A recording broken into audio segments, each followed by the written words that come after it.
আসসালামু আলাইকুম। Welcome to Nusrat's diary. আশা করছি যে যেখানে আছেন আল্লাহর রহমতে খুবই ভালো আছেন। তো সাহস করে আপনাদের জন্য নিয়ে আসলাম আমার আরেকটি ব্লগ। তো আজকে সারাদিনের কিছু মুহূর্ত আপনাদের সাথে শেয়ার করার জন্য আবারও চলে আসলাম। আশা করছি আপনাদের কাছে ভালো লাগবে। তো এই তো দেখুন, আজকে সকাল থেকেই গুঁড়ি গুঁড়ি বৃষ্টি হচ্ছে, কখনো ভারী বৃষ্টি তো কখনো হালকা বৃষ্টি। এই যে চারপাশ সব কিছু বৃষ্টিতে ভিজে আছে, পথঘাট সব ভিজা। আজকের আবহাওয়াটা খুব ঠান্ডা ছিল, আর মেঘলা মেঘলা থাকার কারণেই অনেকটাই চারদিকে অন্ধকার। তো এই যে আমার রান্নাবান্না থেকে শুরু করলাম। ঢেঁড়স ভাজি করছিলাম, যেহেতু নতুন বাসায় ক্লিন করতে যাব এই জন্য আগে রান্নাবান্নাগুলো শেষ করে নিচ্ছিলাম। আসলে মানুষ কিছু কিছু মানুষ ভাড়া থাকলে কী মনে করে আমি জানি না, এমনভাবে মানে বাসাটা নোংরা করে রাখে যে পরবর্তীতে কেউ গেলেই মানে ওখানে কোনো বসবাসের মতো জায়গা থাকে না। একটু পরেই আমি আপনাদেরকে দেখাবো যে বাসাটার কী অবস্থা করে রাখছে। তো এই যে দেখুন, আমার ভাজি প্রায় শেষ। এরপর আমি আমার পরের রান্নাটা শেষ করব, করার পরে ওই বাসায় যাব, যাওয়ার পরে ওখানে কী কী করব সেটা আপনাদেরকে দেখাবো। আমার হাজব্যান্ড অলরেডি ওখানে একজনকে নিয়ে কাজ শুরু করে দিয়েছে। তো তারপরে এই যে আমি মুরগির মাংস রান্না করব, এই জন্য মুরগির মাংসগুলোকে ভালোভাবে আগে ভেজে নিব, ভেজে তারপরে রান্না করব। ভাত রান্না অনেক আগেই শেষ হয়ে গেছে। তো যেটা বলছিলাম, আমি যেই বাসায় এখন উঠব ওটা কিন্তু আসলে দূরে কোথাও না, কিংবা ভাড়া বাসাও না, ওটা আমাদের নিজেরই বাড়ি। আমার শ্বশুর বাড়িটা 2 ইউনিটের। এক পাশে এতদিন ভাড়া দেওয়া ছিল, আমার শ্বশুর মারা যাওয়ার পর থেকে 10 বছর যাবৎ, মানে আমার শ্বশুর মারা গেছে 10 বছর হয়েছে। ওই 10 বছর যাবতই ওই পাশে ভাড়া চলছে, আর আমরা এই পাশেই থাকি। তো এখন যেহেতু আমি নতুন করে আমার সংসার শুরু করব, এই জন্য আমরা ওই পাশে সেটেল হয়ে যাব।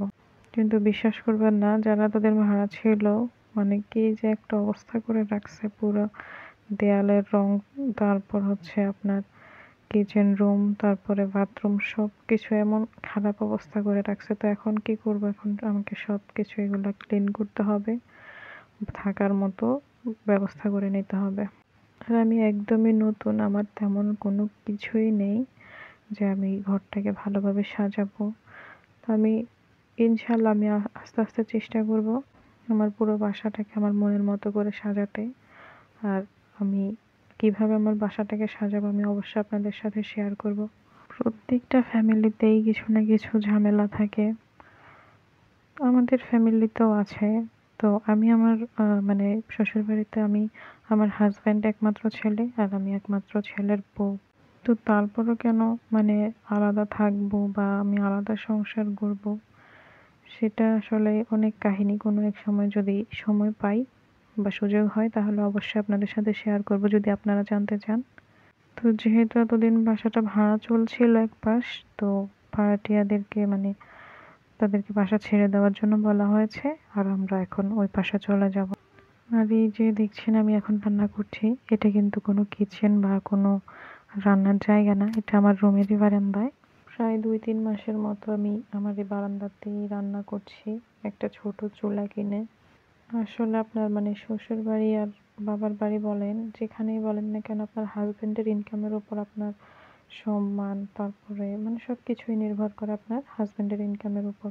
আপনার হাজবেন্ডের ইনকাম ভালো হলে আপনি সবার কাছেই দাম পাবেন, গুরুত্ব পাবেন, সবার কাছে আপনি ভালোবাসার পাত্রী হয়ে থাকবেন। এই যে আমাদের নতুন করে পথ চলা, এই পথ চলাতে বিশ্বাস করেন আমাদের পাশে কেউ ছিল না, কেউ নেই, মানে কোনো একটা জিনিস দিয়ে হেল্প করার মতো মানে কেউ নেই। যেহেতু আমার হাজবেন্ডের ইনকামও কম, আর আমরা কারো কাছ থেকে আশাও করি না কেউ আমাদেরকে হেল্প করবে বা আমরা কারো কাছ থেকে হেল্প নেব, আমরা কখনোই আশায় থাকি না।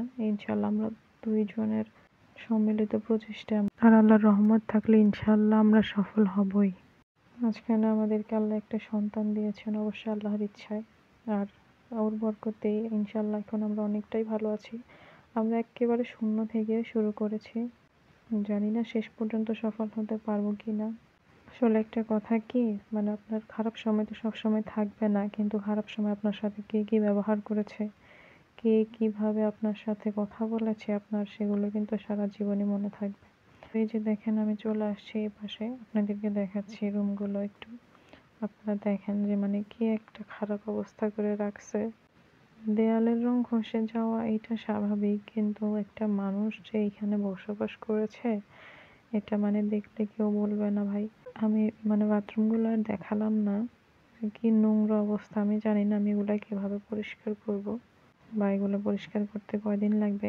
আজকে তেমন বেশি কোনো কাজ করি নাই, শুধুমাত্র পুরো ঘরটা ঝাড়া মোছা এবং পুরা ঘরটাকে পানির পাইপ দিয়ে পুরা ঘরটাকে পানি দিয়ে ভালো মতো ঝাড়ু দিয়ে ক্লিন করা হয়েছে। এই তো দেখেন কিচেন রুমের অবস্থা, কি যে অবস্থা ভাই, কি বলবো। এই দেখেন সিঙ্কের মধ্যে মানে আমার মনে হয় তারা 2 মাস সময় নিয়েছিল বাসা ছাড়ার আগে। আমার মনে হয় তারা ওই 2 মাসের মধ্যে মানে একদিনও কিচেন রুম বা কিচেনের সিঙ্ক বলেন টয়লেট বলেন কোনো কিছুই তারা পরিষ্কার করে নাই। আসলে ধারণা নাই মানে ভাড়া বাসায় থাকে বা ভাড়া বাসা ছাড়ার পরে কি আসলে আদৌ সব বাসায় এমন হয় কিনা আমার কোনো আইডিয়া নাই। আপনাদের সাথে এমন কোনো মানে ঘটনা কখনো ঘটেছে কিনা আমাকে একটু জানাবেন। তো বাসা যেহেতু অনেকদিন হয়ে গেছে তাই রং নষ্ট হওয়া স্বাভাবিক, কিন্তু তাই বলে এত ময়লা করে রাখা যায় না। এই যে দেখেন আমি হালকা করে দেখাচ্ছি, এই যে বেসিনটা দেখেন কি অবস্থা। তারপরে দেখেন এই যে আমি দেখাচ্ছি আপনাদেরকে, যেহেতু মানে বাহিরে বৃষ্টি মেঘলা এই জন্য মানে ঘরের ভিতরে প্রচুর অন্ধকার, এখনো লাইট কিছুই লাগানো হয়নি। দেখেন সুইচগুলা, তারপরে এই যে দেখেন সিঙ্কের অবস্থা, তারপরে নিচের মানে বেসিনটার অবস্থা দেখেন কি অবস্থা করে রাখছে। আমি জানি না এগুলো আমি কতদিনে ক্লিন করব। তারপর আমার হাজব্যান্ড একটা মানে একটা ছেলেকে নিচ্ছে যাতে আমাদের মানে একটু হেল্প হয়। মানে পুরো ঘরটাকেই মানে রিপেয়ার করার প্রয়োজন, মানে রং করা থেকে শুরু করে দরজা জানালা সব কিছু ঠিক করতে হবে। কারেন্টের সুইচ, তারপরে সুইচ বোর্ডগুলো চেঞ্জ করতে হবে সব কিছু। এই যে দেখেন আমি এগুলো এখন একটু ঝাড়ু দিয়ে দিব, তারপরে জানলার গ্রিলগুলো মানে ভালোভাবে ঝেড়ে দিচ্ছি। তারপর আমার হাজব্যান্ডের ওই ছেলেটা মানে ভালোভাবে পানি দিয়ে পুরোটাকে মানে ঝাড়ু দিয়ে দিবে। আমি যতটা পেরেছি আমার মতো করে করেছি। একসাথে জানি পুরো ঘরটাকে ঠিক করতে পারবো না, অল্প অল্প করে ঠিক করতে হবে। এখনই আমরা এখানে উঠে যাব না, আস্তে ধীরে আমাদের কাজ করা পুরো কমপ্লিট হলে তারপরে আমরা এখানে চলে আসব। পুরো ঘরটাকে ঠিক করতে হলেও এখন অনেক টাকার প্রয়োজন, অনেক সময়েরও প্রয়োজন। তারপরও আল্লাহর রহমত আমাদের সাথে থাকলে আমরা অবশ্যই আমাদের এই বাসাটাকে আমরা সুন্দর করে সাজিয়ে গুছিয়ে নিতে পারবো ইনশাআল্লাহ। বান্দা মানুষকে ফিরিয়ে দিলেও আল্লাহ তাআলা তার বান্দাকে কখনোই ফিরিয়ে দেন না। আপনারা সবাই আমাদের জন্য দোয়া করবেন যাতে আমরা আমাদের এই পথ চলায় সফল হই। সবার সকল কটু কথাকে এড়িয়ে যাতে আমরা ভালোভাবে থাকতে পারি, বাঁচতে পারি, আল্লাহর উপর ভরসা রাখতে পারি সব সময়। আপনারা সবাই আমাদের জন্য দোয়া করবেন। তো এইখানে ওই ছেলেটা মানে ঝাড়ু দিয়ে নিচ্ছে এক রুম করে, সবগুলো রুমকে আজকে ক্লিন করা হবে। এখন প্রায় বেজে গেছে দুপুর 2টা। তো এখন আমরা সবাই খাওয়া দাওয়া করে একটু রেস্ট নিয়ে আবার কাজ করা শুরু করব। আজকের ভিডিওটা এই পর্যন্তই।